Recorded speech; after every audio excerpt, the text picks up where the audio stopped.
વડોદરા ગ્રામ્ય એલસીબીની મોટી કાર્યવાહી 57.3 લાખનો પાન મસાલા તંબાકુનો જથ્થો અને ટ્રક કબજે. વડોદરા ગ્રામ્ય એલસીબી પોલીસે કરજણ પોલીસ સ્ટેશન વિસ્તારમાં પેટ્રોલિંગ દરમિયાન બાતમીના આધારે મોટી કાર્યવાહી હાથ ધરી હતી. સાંપા બોડકા ગામ નજીક NE4 હાઈવે પર શંકાસ્પદ અશોક લેલેન્ડ ટ્રક GJ01JT6427 ને રોકી તપાસ કરતા તેમાં બિલ્ટી કે જરૂરી દસ્તાવેજો વિના મોટા પ્રમાણમાં રાજનિવાસ પાન મસાલા અને પ્રીમિયમ ZN એક જાફરાની જરદાર તંબાકુનો જથ્થો મળી આવ્યો હતો. ટ્રકના ચાલક નારાયણ માવાજી મીણા જરૂરી આધાર પુરાવા રજૂ કરી શક્યો ન હતો.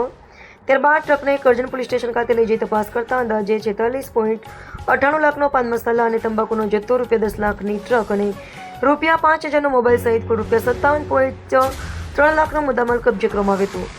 આ મામલે ભારતીય નાગરિક સુરક્ષા સંહિતા 2023ની જોગવાઈઓ હેઠળ ગુનો નોંધવામાં આવ્યો છે અને માલના સ્ત્રોત તથા અન્ય સંડોવાયેલા વ્યક્તિઓની વધુ તપાસ હાથ ધરવામાં આવી છે. અહેવાલ બિલાલા બુરાવાલા ડભોઈ.